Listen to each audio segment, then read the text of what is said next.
தென்காசி மாவட்டத்துலேருந்து வந்திருக்கேன். பஞ்சாயத்து பிரசிடெண்ட்டாக இருக்கேன். One of the youngest panchayat president in Tamil Nadu. So இந்த மாதிரி ஒரு ஆப்பர்ச்சுனிட்டிஸ் வெல்லும் தமிழ் பெண்கள் அப்படின்னு சொல்லிட்டு ஒரு நிகழ்ச்சிக்காக கூப்பிட்ருக்காங்க. இந்த மாதிரி எங்களெல்லாம் ஊக்குவிக்கும் போது இன்னும் நிறைய பேர் சாதிக்கணும் அப்படிங்கிற வார பெண்களுக்கு ரொம்ப முன்னுதாரணமாக இருக்கும் அப்படின்னு நினைக்கிறேன். இந்த ப்ரோக்ராம் அரேஞ்ச் பண்ண நம்ம தமிழக முதல்வர் அவர்களுக்கு நன்றியை தெரிவித்துக் கொள்கிறேன். என்ன சார்? ஃபர்ஸ்ட் ஆஃப் ஆல் ரொம்ப ஹாப்பியாக இருக்கேன். ஏன்னா டிஸ்ட்ரிக்ட்லேருந்து முன்னோடி பஞ்சாயத்து அப்படின்னு சொல்லி சூஸ் பண்ணி கூப்பிட்டு வந்திருக்காங்க. ஸோ இந்த மாதிரி வர யங்ஸ்டர்ஸுக்கும் இது ஒரு நல்ல ஆப்பர்ச்சுனிட்டியாக இருக்கும்னு நான் நினைக்கிறேன். என்ன சார்? கவர்மெண்ட் கொடுக்குற ஸ்கீம்ஸ் எல்லாமே மகளிருக்கான முன்னோடி திட்டங்களாக கொண்டு வராங்க. ஃபார் எக்ஸாம்பிள் மகளிர் உரிமை தொகை.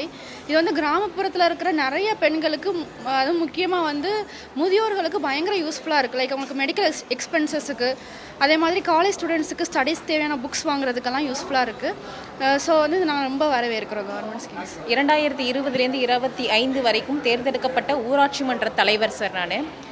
ஸோ இந்த 2020 to 25ங்கிறது ஒரு பொற்காலம்னே சொல்லலாம் சார். ஏன்னா கடந்த அதற்கும் முன்னாடி ஒரு 3 வருட காலம் பார்த்திங்கன்னா தலைவர்கள் உள்ளாட்சி தேர்தல் நடக்காததுனால ஒட்டுமொத்த அந்த 8 வருஷத்துக்கான ஒரு தேவைகளையும் கொரோனா காலத்தையும் தாண்டி அந்த தேவைகள், மக்களுடைய தேவைகளை நாங்கள் பூர்த்தி செய்யக்கூடிய ஒரு நபரானாக இருந்திருக்கோங்கிறதுல ஒரு பெருமை தான் சொல்லலாம் சார்.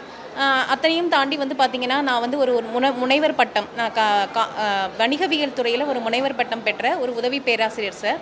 என்னுடைய பார்த்திங்க அப்படின்னா என்னுடைய கணவர் எந்த விதமான ஒரு பின்புலமும் இல்லாமல் பணபலமும் இல்லாமல் ஒரு சாதாரண அடிமட்ட தொண்டராக கழகத்தில் இருந்தாங்க.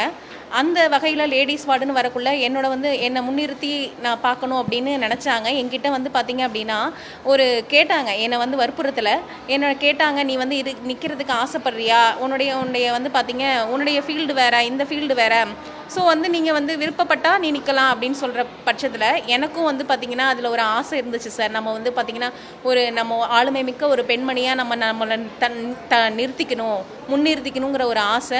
ஸோ அதில் பார்த்திங்கன்னா நான் நின்னேன். என்னுடைய மன்னக்குடி ஊராட்சி மக்கள் பெரும்பான்மையான வாக்கு வித்தியாசத்தில் என்னை தேர்ந்தெடுத்தாங்க. அவங்களுக்கான தேவைகளை நிறைவேற்றக்கூடிய வகையில் நான் செயல்பட்டேன். அப்படிங்கிறதுல மன திருப்தியோட இந்த பீரியடை நாங்கள் முடித்தோம்.